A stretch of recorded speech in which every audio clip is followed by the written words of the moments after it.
오늘 함께 읽은 본문 말씀을 가지고 믿는 자들에게 찾아오는 고난, 이 고난이 없었으면 좋겠는데 전지전능하신 하나님을 믿고 능력이 많으신 예수님의 제자가 되어서 이 땅을 살아가는데 그 분의 한량없는 축복을 우리가 받고 은혜 가운데 살아가고 있는데 우리의 삶을 돌아보면 그 주변의 삶을 돌아보면 고난을 겪는 사람들이 있어요. 이거는 신학적으로도 굉장히 큰 질문이고 우리에게 닥쳐오는 여러 가지 고난과 어려움과 환난 같은 것들을 어떻게 주 안에서 해석을 하고 우리가 이 땅의 믿음의 행진을 잘 해나가야 되는지를 우리가 깨닫는 것이 너무나 중요하고 소중한 것입니다. 오늘 베드로 전서 1장 1절로 12절 말씀은 바로 우리들에게 그러한 엄청난 신학적인 질문에 대해서 아주 좋은 하나님의 지혜의 말씀을 우리들에게 전해주고 있어요. 이 베드로전서는 사도 베드로가 약 주후 64년경에 기록한 것으로 이렇게 추정을 하고 있습니다. 이때 당시는 믿는 크리스찬들, 1세기 크리스찬들이 가장 극심한 혼란과 그 다음에 환난과 핍박 가운데 있었던 때였어요. 아마 여러분들 다 잘 아시는 그 네로 황제가 크리스찬들을 타겟으로 삼고 굉장히 정치적으로 핍박을 하던 그런 때가 바로 이 베드로전서가 쓰여질 때 당시였어요.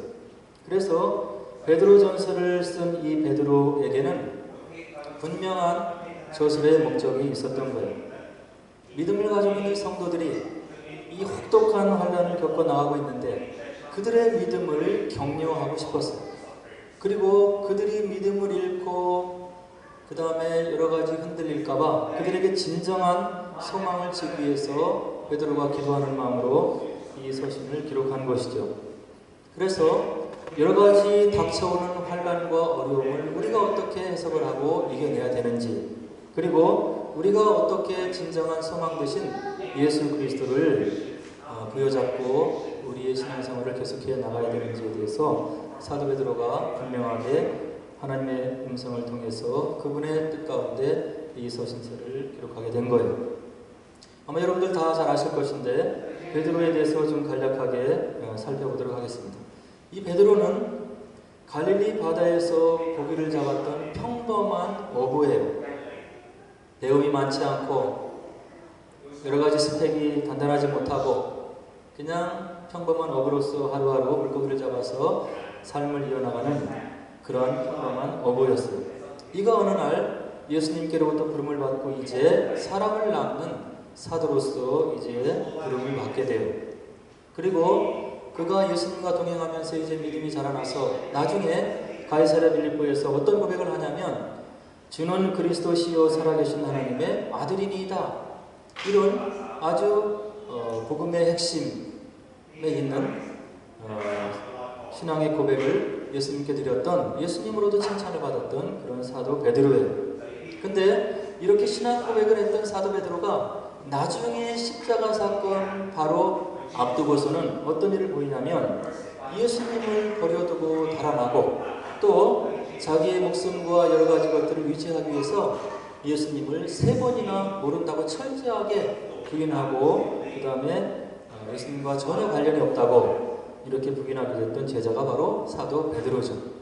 이렇게 비겁했던 베드로가 나중에 오순절 마가의 다락방에서 성령의 충만함 받은 다음에 이제 복음의 정말로 전도의 사역꾼이 되어서 수많은 사람들을 예수님께로 하나님께로 돌아오게 하고 나중에 그가 로마에서 십자가에 꺾으려 못 박히고 순교하게 되는 그런 베드로의 일생을 우리가 복음서에서 우리가 볼 수 있습니다.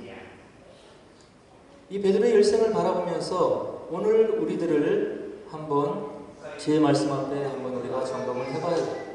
나의 모습은, 나의 신앙은, 나의 신앙의 여정은 지금 어느 시기에 베드로의 시점에 있는 것인지, 아직도 믿음이 없는 그런 상황인지, 그 다음에 이제 부름을 받아서 크리스찬이 되어서 예수님을 따른다고 하며 우리가 믿음의 고백을 했는데 아직도 우리의 신앙의 헌신과 예수님을 따라가는 모습이 아직도 온전치 못한 모습인지, 아니면 정말로 장성한 주님의 어떤 분량의 믿음까지 자라나서 이제는 주님을 위해서 무엇인가를 하고 희생하고 그 다음에 아무런 어떤 인정을 받지 않는다 하더라도 그분께서 나를 사랑하신 그것을 생각하면서 모든 것을 헌신하고 그 다음에 예수님께 우리가 우리의 삶을 바쳐나갈 수 있는 그런 삶으로 우리가 성장하고 있는지 우리가 한번 베드로를 보면서 심각하게 우리의 믿음의 현재 위치를 한번 생각해 봐야 된다고 생각을 합니다.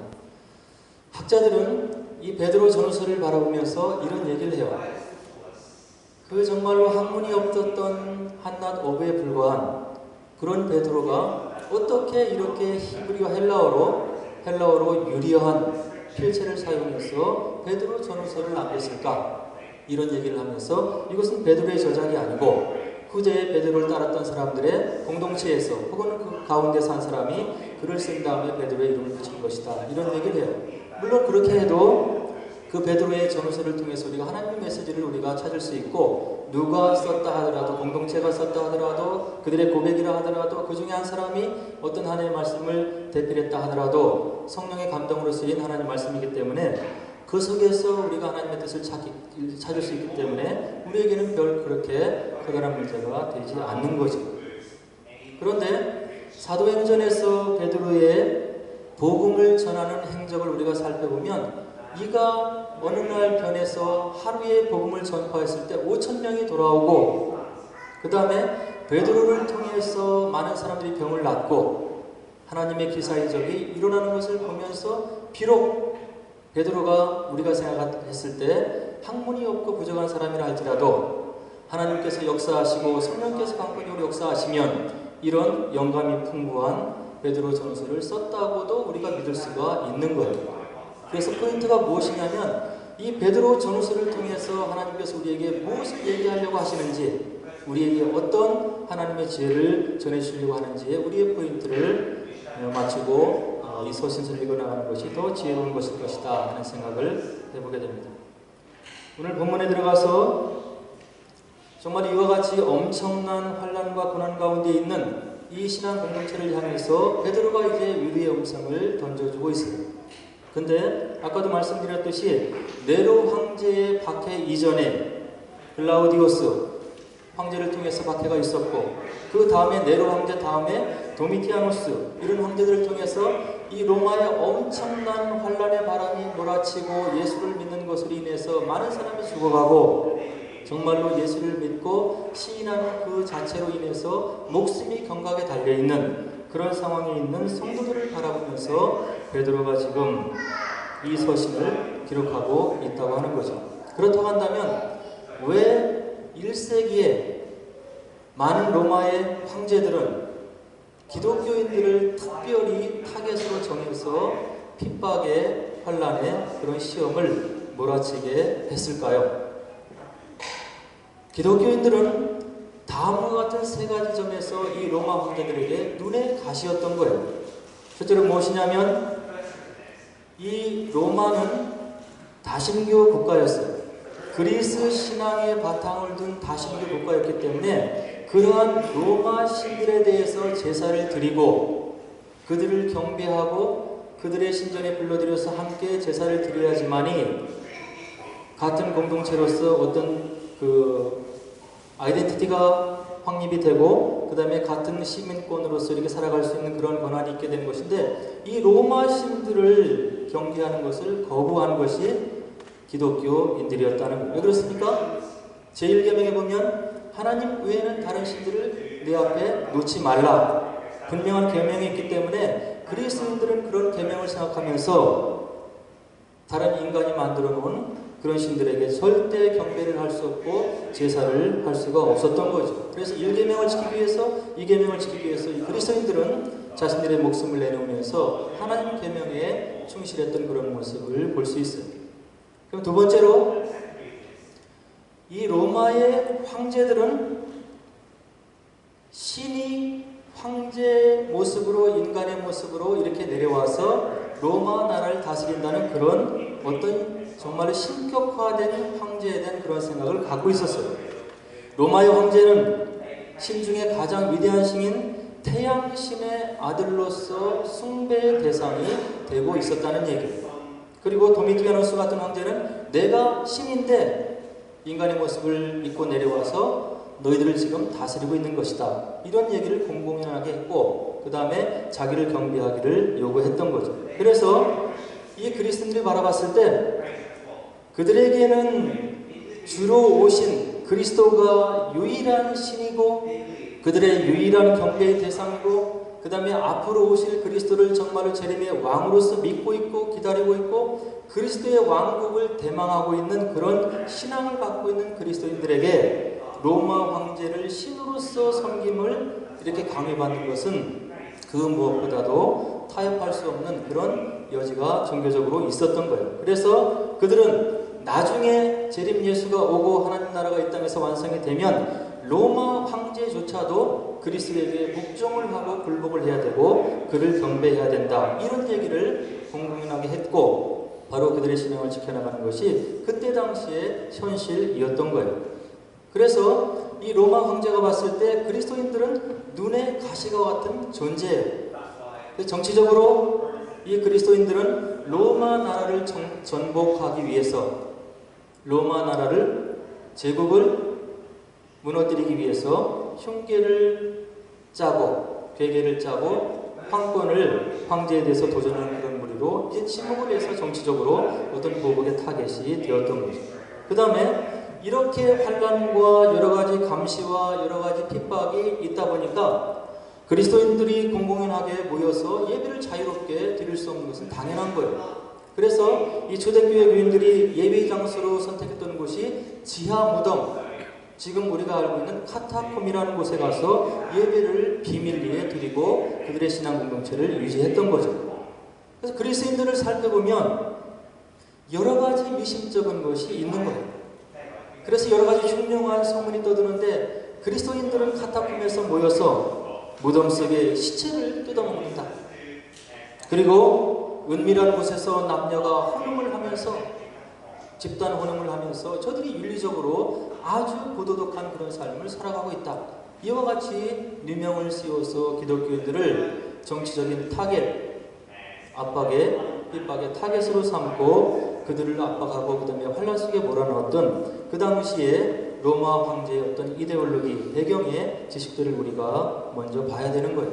그래서 황제로 인해서 칙령이 내려지고 엄청난 환란과 핍박의 바람이 몰아치는 이때 예수 그리스도의 이름으로 인해서 목숨이 경각에 달려있는 이때에 이제 베드로가 그 성도들을 위로하기 위해서 베드로 전서를 지금 이제 기록하고 있는 것입니다.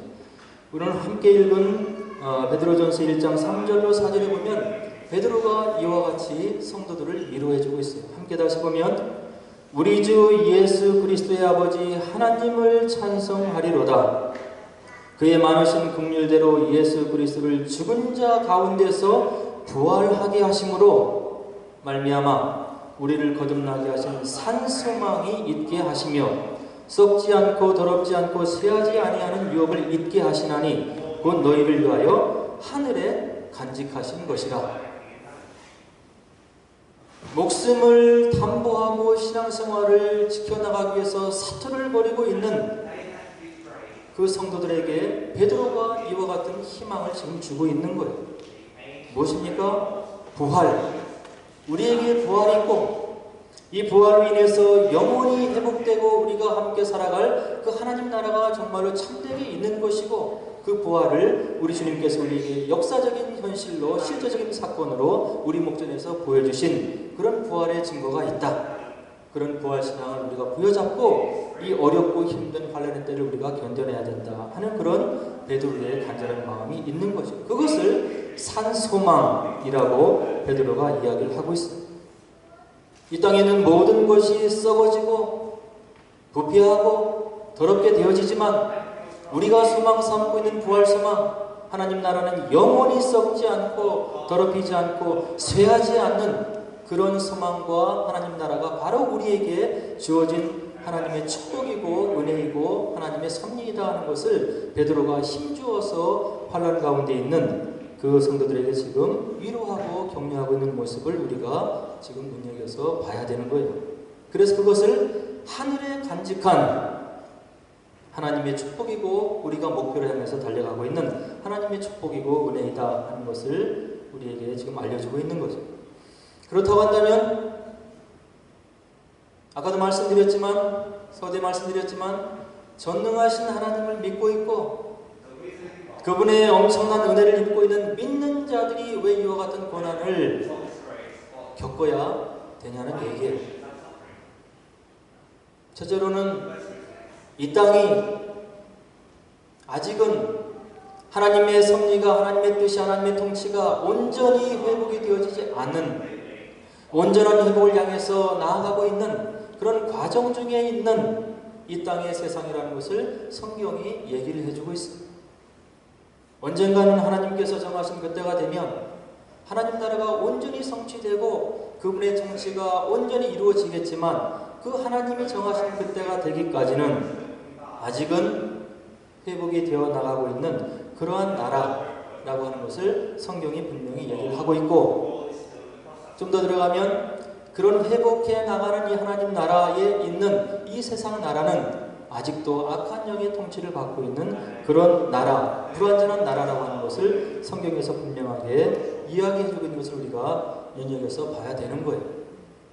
하나님이 능력이 없으셔서가 아니라, 하나님의 권세가 약해서가 아니라 하나님의 경륜과 뜻 가운데 그 회복의 완성을 향해서 나아가고 있는 이때 하나님의 뜻이 무엇인지를 우리가 정확히 깨달아 알지 못하지만 그 하나님의 경륜과 뜻이 있다는 것을 성경이 얘기해주고 있고, 그런 것을 우리가 지금 전해받고 있고 우리도 그것을 느끼고 있기 때문에 이와 같은 이미와 아직 사이의 긴장 가운데 있는 이 땅의 현실을 우리가 먼저 인식을 해야 되는 거죠.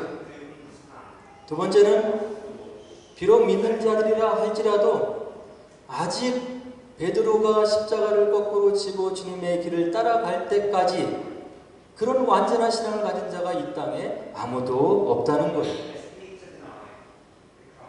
환난이 없으면 편한 것 같고 고통이 없으면 편한 것 같지만 그것은 우물 안의 신앙이고 온실 안의 신앙이기 때문에 조그만 어려움이 오면 하나님을 부인하고 원망할 수 있는 그런 여지가 있기 때문에 우리 믿음의 성장을 위해서, 훈련을 위해서, 우리의 성숙을 위해서 하나님께서 고난과 여러 가지 시련이라고 하는 과정을 사용해서 우리의 믿음을 성숙시키려고 하는 그런 하나님의 뜻이 고난 가운데 있다고 하는 것을 우리가 깨달아 알아야 될 것 같습니다. 그리고 더 중요한 것은 이런 이미와 아직 사이에 이런 이 땅을 살아가고 있는 성도들에게 성경은 무엇이라고 얘기하냐면 성도들에게 고난은 있을 것인데 반드시 있을 것이다. 이렇게 성경이 우리들에게 얘기를 해주고 있습니다. 디모데후서 3장 12절에 보니까 무릇 그리스도 예수 안에서 경건하게 살고자 하는 자는 박해를 받으리라.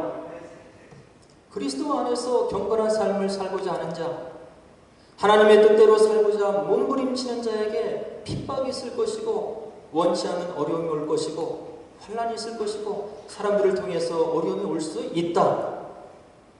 박해를 받으리라. 베드로전서 4장 12절로 13절에 보니까 사랑하는 자들아 너희를 연단하려고 오는 불시험을 이상한 일 당하는 것 같이 이상히 여기지 말고 오히려 너희가 그리스도의 고난에 참여하는 것으로 즐거워하라. 이는 그의 영광을 나타내실 때 너희로 즐거워하고 기뻐하게 하려 함이라. 우리를 향해서 달려오는 불과 같은 시험이 있을 것이라고 베드로 사도가 분명히 이야기를 해주고 있습니다. 빌립보서 1장 29절에 보면 바울은 뭐라고 또 얘기를 하냐면 그리스도를 위하여 너희에게 은혜를 주신 것은 다만 그를 믿을 뿐 아니라 또한 그를 위하여 고난도 받게 하려 하심이라.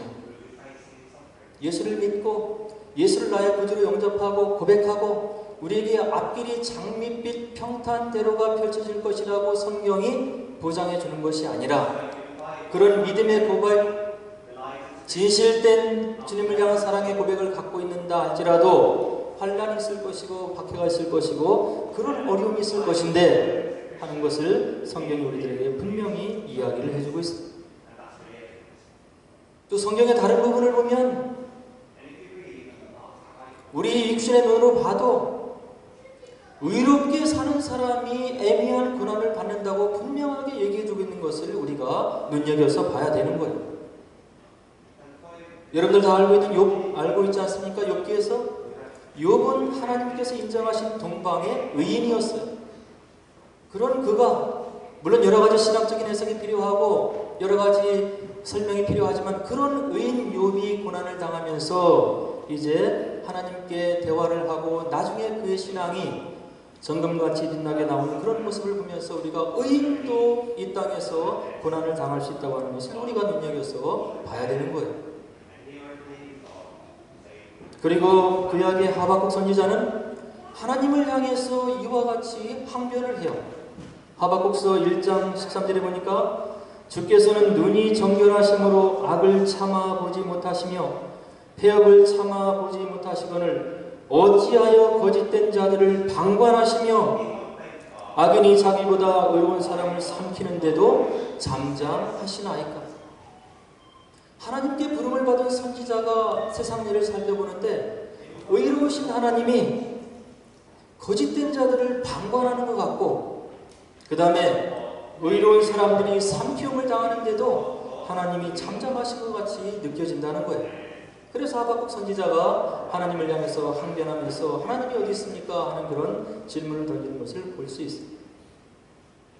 그리고 시편을 보면 하나님을 찬양하는 찬송시를 지었던 아삽이 이와 같은 고백을 하는 것을 우리가 볼 수 있습니다.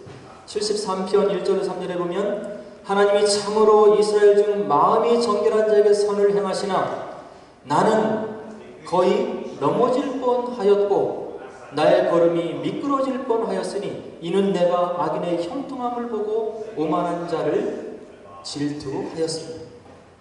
하나님을 경건히 섬기는 이 아삽, 찬양대를 지도하면서 찬송시를 지었던 구약의 이 아삽이 세상을 보니까 자기 믿음에 흔들림이 오는 거예요. 정결한 자에게 선을 행하시는 분이 하나님이 아니신가? 근데 어떻게 악인이 형통할 수 있는지, 그리고 오만한 자가 아직도 버젓이 세상을 살아가면서 의인들을 핍박하는 현상들이 있을 수 있는 것인지, 내가 그것을 보고 내가 거의 넘어질 뻔하였다. 그리고 나의 걸음이 미끄러질 뻔하였다고 아삽이 그의 시편에서 고백하는 것을 볼 수 있습니다.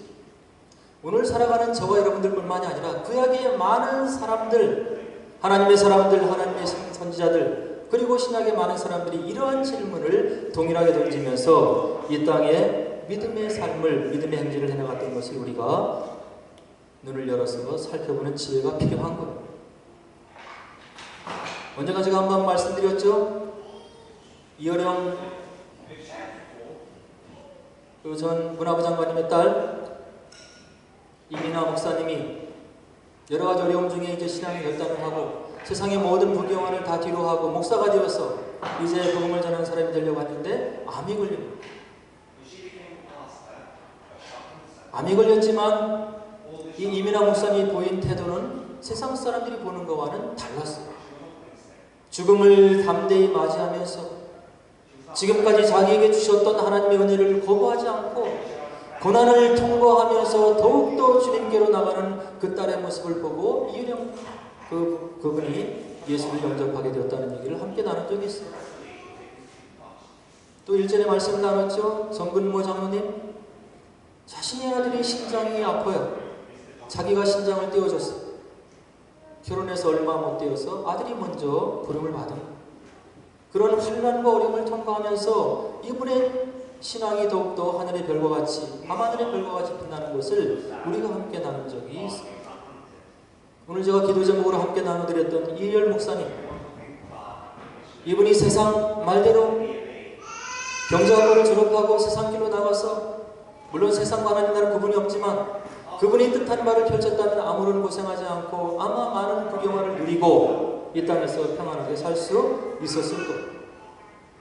근데 주님의 사랑을 마음에 경험하고 나니까 주의 말씀을 전해야 되고 세상에 예수를 모르는 사람이 너무나 많기 때문에 이슬람국의 제1국 중에 하나인 인도네시아로 선교를 정하고 그곳에 가서 그분들과 함께 신앙생활을 하면서 한 사람 한 사람 제자훈련을 해서 예수를 전하고 많은 사람을 예수 영접하게 하는 그 선교사님이 주를 위해서 포기한 그분의 삶이 왜 림포종암이라고 하는 것으로 결과를 맺어야 되는 겁니다. 우리는 이해할 수 없는 거예요. 그분이 하나님을 위해서 그렇게 포기하고 하나님을 위해서 그 인도네시아 그 떼약볕 적도지에 가서 복음을 증거하기 위해서 원주민들과 함께 그렇게 노력하고 세계 오지를 다니면서 복음을 전하는 그분의 행렬을 보면 이 땅에 사는 삶도 평탄해야 될 것이고 건강해야 될 것이고 하나님을 향해서 원망을 들을 만한 일이 없어야 되는 거잖아요. 근데 이런 일들이 우리 믿는 자들에게 있는 거예요. 지난 부활주일에는 스리랑카 교회에서 엄청난 일이 벌어졌어요. 부활하신 주님을 찬양하기 위해서 몰려든 그 교회에 불교가 대다수이고 힌두교, 모슬렘, 그 다음에 기독교도 마이너리티, 소수 종족인데 얼마 안 되는 사람들이 주님 나심을 경배하고 축하하고 찬양하기 위해서 몰려든 그 자리에 자살, 폭탄, 대원이 들어와서 자기도 죽고 많은 사람들을 죽이는 일이 발생했습니다. 한 교회에서 무려 96명이 사상되는 죽어가는 그런 일이 발생한 겁니다. 왜 예수님을 찬양하기 위해서 믿음이 혹시 있을 수도 있고 없을 수도 있는 그들에게, 그리고 스리랑카에서 정말로 아직도 메이저 종교가 되지 않는 그런 기독교에게 하나님께서 이와 같이 어려운 환난을 허락하시는지는 우리가 알 수 없는 거예요. 이 땅을 살아가면서 우리가 정말로 아무 일이 없었으면 좋겠지만 우리에게 질병이 올 수 있고 원치 않는 일이 올 수 있고 내 가족에게, 내 자녀에게 원하지 않는 일이 생길 수 있다고 하는 것은 우리가 말씀 안에서 열어 나와야 되는 거예요. 그러면 이와 같이 믿음 안에서 이 땅을 살아가면서 우리에게 다가오는 고난에는 어떤 의미가 도대체 있는 것입니까? 첫 번째는 이런 고난을 통해서, 크고 작은 고난을 통해서 우리의 믿음에 연단을 주시는 거예요. 환난의 바람이 불어오기 전에는, 우리에게 어려움이 오기 전에는 내 믿음이 진짜인지 가짜인지를 몰라요. 그래서 예수님께서는 어떻게 합니까? 너희의 공력이 나중에 마지막 심판 때 불로 태움을 받을 것이다. 그 가운데 너희 공력이 남으면 그것이 너희들의 상급이 될 것이고, 그 공력이 불태움을 받으면 너희들의 행함과 너희들의 모든 것들이 바로 참된 것이 아닐 것이다. 이런 예수님의 음성을 우리가 들어야 되는 거예요. 함께 읽은 베드로전서 1장 7절에 보니까 너희 믿음의 확실함은 불로 연단하여도 없어질 금보다 더 귀하여 예수 그리스도께서 나타나실 때 칭찬과 영광과 존귀를 얻게 할 것이니라. 금이 이 땅에서 있는 보화 중에 중요한 거죠. 금을 만들어내기 위해서 엄청난 불로 금을 태워서 불순물을 태워버리고 정제해서 순금을 만들어서 우리가 금을 보석으로 소유해요. 그렇지만 오늘 베드로는 뭐라고 얘기하냐면 불로 연단하여서 너희들이 얻은 금도 궁극적으로는 없어질 거라는 거예요. 근데 너희들에게 다가오는 이런 시험들은 불로 연단하여도 없어질 금보다 더 귀한 믿음으로 거듭나게 해서 나중에 예수 그리스도께서 나타나실 때 칭찬과 영광과 존귀를 얻게 하려고 너희들에게 환난을 통과하게 하는 그런 섭리가 있을 것이라는 것을 얘기해주고 있습니다. 욥은 뭐라고 얘기합니까? 23장 8절 10절에 보니까 욥이 이런 고백을 해요. 그런데 내가 앞으로 가도 그가 아니 계시고 뒤로 가도 보이지 아니하며 그가 왼쪽에서 일하시나 내가 만날 수 없고 그가 오른쪽으로 돌이키시니 배울 수가 없구나. 그러나 내가 가는 길을 그가 아시나니 그가 나를 단련하신 후에는 내가 순금같이 되어 나오리라. 욥이 얼마나 힘들으면 이런 고백을 했겠어요. 지금까지 욥과 동행했던 하나님이 앞에도 아니 계신 것 같고 뒤에도 아니 계신 것 같고 오른쪽을 돌아보면 거기도 안 계시고 왼쪽을 돌아보면 거기도 안 계신 것 같고 하나님이 안 계신 것 같은데, 그러나 욥이 믿음의 고백을 하는 것을 우리가 들어야 돼요. 그러나 내가 가는 길을 그가 아시나니 그가 나를 단련하시면 내가 순금같이 되어 나오리라. 욥과 베드로와 아까 말씀드렸던 이런 목사님과 전근모 장로님과 이민아 목사님은 이런 믿음을 갖고 있는 거예요. 자녀가 잘못되어 갔을 때 자녀를 잘 양육하기 위해서 부모가 징계를 할 때 있어요. 참된 자녀라고 한다면 그런 징계하는 부모님에게 다시 돌아오게 되어 있어요. 부모의 참뜻을 알기 때문에. 그러나 내가 낳은 자식이 아니면 징계를 하고 훈계를 하면 욕을 하고 떠나는 것이 내가 낳은 자식이 아닌 거예요. 우리가 성령으로 거듭나고 예수님의 참 자녀가 되었고 하나님의 참 자녀가 되었고 참 예수님의 자녀가 되었다고 한다면 고난이 올수록 환난이 올수록 지금까지 나를 인도하시고 축복하신 하나님께서 어떤 뜻이 계시겠지 하는 믿음의 낯을 그분에게 내리고 우리가 고난을 통과하면서 우리가 주님께 더 가까이 가야 되는 것이 우리의 참된 믿음의 증거가 되는 거예요. 우리 믿는 사람 중에 고난당하는 일이 있다고 해서 어려움 당하는 일이 있다고 해서 우리가 함부로 판단하면 안 되는 거예요. 내가 또 고난 가운데 있다고 해서 그것을 일부러 애써서 감춰서도 안 되는 거예요. 우리가 한 지체라고 얘기를 하잖아요. 눈이 아픈데 눈이 아프다고 얘기를 해야 조치를 취할 거 아니야.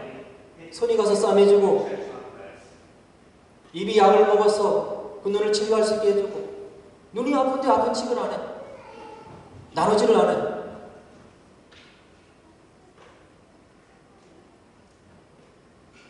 어떤 우리의 성도의 믿음의 공동체가 어떤 어려움을 갖고 얘기를 하도 거기에 판단을 하면 안 되는 거예요. 마치 내 눈에 오른눈이 아픈데 왼눈이 너는 왜 그 모양이냐 하고 비판하고 핀잔을 주는 것 같은 거예요. 그러면 공동체가 하나가 될 수 없어요. 모두가 다 아무 일 없는 것처럼 지낼 수밖에 없는 거예요. 기도의 시어림도 없고 성도의 위로함도 없고. 오늘 말씀이 무엇입니까? 성도가 믿음 가운데 신앙생활을 했지만 고난을 통과할 수 있다는 거예요. 질병의 어려움을 겪을 수 있고 꿈의 좌절을 겪을 수 있고 가정의 어려움이 있을 수 있다는 거예요.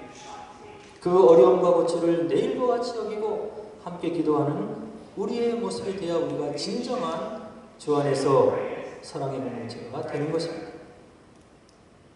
두 번째는 무엇입니까? 그런 고난을 통해서 우리가 주님께 순종함을 배우는 거예요. 순종함을 배우는 거예요. 창조주 하나님을 믿는 마음으로 나에게 선한 아버지가 되신 그분을 믿는 마음으로 지금 내가 고난을 통과하고 있고 어려움이 있지만 이 고난을 통과한 후에는 내가 배우는 것이 있을 것이고 나의 믿음이 더 자랐을 것이고 그 하나님께서 나에게 궁극적으로 축복해 주신다고 하는 그런 믿음의 고백을 우리가 고난을 통해서 하게 된다는 거죠. 바울은 로마서 8장 28절에 뭐라고 얘기합니까?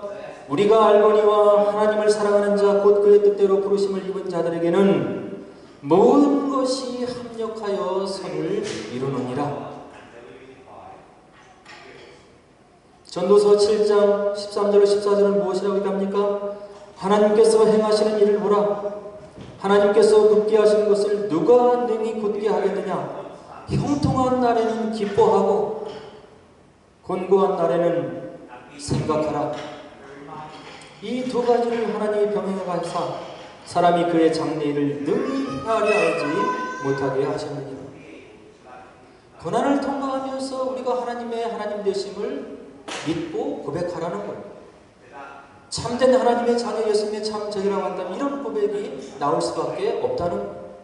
지금 내가 비록 좌절 가운데 있고 고난 가운데 있고 아픔 가운데 있지만 이것을 통과한 다음에 나를 더욱 성장시키시고 나의 마음과 시야를 열어서 주변을 보게 하고 내 시야를 넓혀주고 믿음의 레벨을 향상시켜 주시는 그 하나님을 믿고 그 순종함을 우리가 배워나가도록 하기 위해서 이런 고난을 주신다는 거예요. 세 번째로 믿는 자들이 왜 고난을 당합니까? 믿는 자들의 고난을 통해서 이 믿지 않는 세상 속에 하나님의 하나님 되심을 증거하기 위해서 고난을 허락하시는 거예요. 아까도 말씀드렸죠? 믿지 않는 자들은 고난이 오면 원망을 해요. 그리고 재수 없는 일이 내 인생 가운데 일어났다고 여기면서 이것은 운명이라고 얘기하면서 좌절 가운데 살아가요. 그러나 믿는 자들은 고난 가운데 그의 믿음과 인격이 더욱 밤하늘에 빛나는 그 하늘의 별과 같이 빛나는 거예요. 일제시대의 그 참혹한 칠흑과 같은 어두움 속에서 주기철 목사님의 고난을 통한 믿음의 증거가 하늘의 별과 같이 빛나는 것을 우리가 역사를 통해서 알고 있습니다. 이 믿음을, 고난을 믿음으로 신실하게 반응을 하며 더욱더 주님께 나가는 우리의 성도의 모습을 보면서 하나님께서 진정 하나님 되심을 우리가 간접적으로 깨달아 알게 되는 거예요. 고난을 겪는다는 것이 잘못된 것이 아니라 고난을 우리가 통과하면서 어떻게 우리가 하나님께 반응하느냐가 세상을 향해서 주님이 주님 되심을, 하나님의 하나님 되심을 증거하는 우리의 정말로 중요한 사명을 감당하고 있는 것이라고 하는 것을 기독교 역사가 얘기를 하고 있고 오늘 성경 말씀을 우리들에게 분명하게 얘기를 해주고 있습니다. 그래서 하나님 말씀을 증거하면서 수많은 고난을 겪었던 바울은 고린도서 4장 7절로 9절에서 이런 얘기를 우리들에게 들려주고 있습니다. 우리가 이 보배를 질그릇에 가졌으니 이는 심히 큰 능력은 하나님께 있고 우리에게 있지 아니함을 알게 하려 함이라. 우리가 사방으로 우겨싸임을 당하여도 쌓이지 아니하며 답답한 일을 당하여도 낙심하지 아니하며 박해를 받아도 버림받지 아니하며 거꾸로 뜨림을 당하여도 망하지 않는다. 복음을 전하기 위해서 사도 바울이 무수한 고초를 겪었습니다. 고초를 겪으면 겪을수록 이 사도 바울의 마음은 주님께로 가는 거예요. 내가 차라리 이 몸을 떠나서 오늘 주와 함께 있는 것이 나의 진정한 소망이라고 사도 바울이 얘기하고 있잖아요. 우리가 우겨싸임을 당하는 것 같아도, 그 다음에 거꾸로 트림을 당하는 것 같아도 우리가 꼬꾸라지지 않을 것이다 하는 것이 사도 바울의 신앙의 고백이었고, 그의 고백을 통해서 하나님께서 진정 살아계시고 우리의 참된 하나님이 되심을 우리가 전해드릴 수 있는 거예요.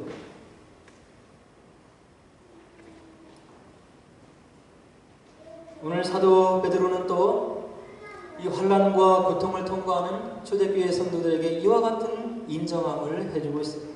1장 8절로 9절에 보니까 예수를 너희가 보지 못하였으나 사랑하는도다. 이제도 보지 못하나 믿고 말할 수 없는 영광스러운 즐거움으로 기뻐하니 믿음의 결국 곧 영혼의 구원을 받음이라. 환난을 통과하고 있는 이 성도를 바라보니까 베드로가 마음이 뭉클해지는 거예요. 그들의 모습을 보니까 너희들이 나와 같이 예수를 보지 못했지만 너희들이 사랑하는도다. 내가 너희들이 예수를 사랑하는 것을 내가 느낄 수 있고 내가 너희들을 보니 예수를 사랑하는 것을 내가 정말로 볼 수 있다 하는 그런 베드로의 격려의 말을 볼 수 있습니다. 그러면서 이제도 보지 못하나 믿고 말할 수 없는 영광스러운 즐거움으로 너희들이 지금 기뻐하고 있구나. 그래서 믿음의 결국 곧 영혼의 구원을 너희들이 지금 받고 있구나 하는 것을 베드로가 얘기를 해주고 있습니다. 저희들도 예수님을 보지 못했어요. 그러나 우리들에게 전해진 복음의 말씀이 우리들에게 있고 기독교 2000년 역사를 통해서 순교자들의 피의 증언이 있고 그리고 우리들 삶 속에서 일어난 예수님께서 나의 삶을 만져주셨던 그런 기억들이 우리들에게 신앙체험으로 남아있는 거예요. 그래서 우리들도 예수를 보지 못했지만 예수님을 사랑한다고 얘기를 해요. 그리고 그 사랑의 고백의 토대에서 우리가 봉사하고 섬기고 그 다음에 남을 격려하고 이런 일들을 우리가 하고 있는 거죠. 우리가 정말로 예수님을 진정으로 사랑하고 있습니까? 그리고 저희들 마음속에 정말로 부활신앙이 있는 것인지를 오늘 베드로가 우리들에게 묻고 있는 거예요. 아직 완성이 되지 않은 이 땅에서 환난이 있을 수 있지만 우리들에게 주어지는 궁극적인 소망인 부활신앙을 꼽지는 못한다는 거예요. 그리고 그 부활신앙을 통해서 약속해 주신 하나님 나라는 참된 것이고 진정한 것이기 때문에 일시적으로 닥쳐오는 여러 가지 환난과 어려움을 우리가 능히 겪을 수 있다고 하는 것을, 이겨낼 수 있다고 하는 것을 오늘 사도 바울이 이야기를 해주고 있습니다. 그리고 이 성도들에게 사도 베드로가 또 격려해 주는 것이 있는데 1장 12절에 보니까 이와 같은 이야기를 들려주고 있어요. 이 섬긴 바가 자기를 위한 것이 아니요 너희를 위한 것임이 계시로 알게 되었으니 이것은 하늘로부터 보내신 성령을 힘입어 복음을 전하는 자들로 이제 너희에게 알린 것이요 천사들도 살펴보기를 원하는 것입니다. 무엇입니까? 환난을 통과하고 있는 이 성도들이 가지고 있는 구원의 복음의 은총의 은혜가 선지자들이 오래전부터 그들 마음 가운데 있었던 그리스도의 영으로 깨달아 알고 그들이 기록으로 남기고 전해온 것인데 오늘 너희들이 그 복음을 접한 것이고 예수 그리스도의 은혜를 너희가 받아들이고 예수 그리스도의 자녀가 되고 하나님의 자녀가 되고 예수 그리스도의 제자가 되었다 하는 것을 바로 베드로가 다시 한번 이야기를 해주고 있는 거죠. 근데 그 구원의 복음이 하늘에 있는 천사들도 살펴보기를 원하는 그런 내용이라는 거예요. 우리가 지금은 알 수 없어요. 온전하게 우리에게 주어진 이 구원의 복음이 무엇인지, 그리고 이 구원으로 인해서 우리가 하나님 나라에서 영원토록 누리면서 우리가 하나님과 어떤 교제를 나누고 어떻게 그 인간의 이성으로 생각할 수 있는 그 영원이라는 시간을 살아가면서 하나님 나라에서 이런 축복을 누릴 것인지 우리가 헤아려 할 수 없지만 그 구원의 은총의 복음의 비밀을 하늘에 있는 천사들도 살펴보기를 원하는 그런 은혜였다는 것을 사도 베드로가 성도들에게 이야기를 해주고 있습니다. 저희들도 이 구원의 은총을 지금 받고 있잖아요. 그렇기 때문에 우리에게 다가오는 육신의 눈으로 보이기에 조금 환난과 같은 어려움인 것 같은 그런 것이 왔을 때 우리가 실족하면 안 되는 거예요. 함께 기도하고 함께 격려하고 이 구원의 엄청난 소식을 갖고 있는 구원의 은총을 받고 있는 저희들답게 하나님 자녀답게 이 땅에서 고난 가운데 정말로 하늘의 별과 같이 빛나는 그런 믿음을 세상 속에 우리가 빛을 발할 수 있는 그런 저와 여러분들이 되어야 된다는 거죠. 저희들이 아무리 지금 어려운 시간을 지난다 한들 이 초대교회 성도들만큼 어려운 시간을 지금 지나고 있겠습니까? 우리와 같이 복된 여건을 통해서 하나님께 예배를 드리고 마음껏 찬송 드리고 마음만 먹으면 봉사할 수 있고 주변의 사람들을 일으켜 세울 수 있는 이 땅에 이와 같이 복된 삶을 시간을 살아갈 수 있게 해주신 그 하나님의 은혜에 우리가 감사하면서 우리의 믿음의 인격이 속히 성장해서 환난과 어려움이라고 여겨지는 그런 어려움들을 우리가 당당하게 맞서내고 뚫고 지나가고 어려움 가운데 오히려 더 밤하늘에 찬란하게 빛나는 그 별빛과 같이 우리의 신앙을 빛을 발해서 하나님 살아계시고 지금 나라의 참됨을 복음의 참됨을 우리의 신앙생활을 통해서 증거하는 저와 여러분 되기를 간절히 주의 이름으로 축원드립니다. 우리 함께 기도하도록 하겠습니다.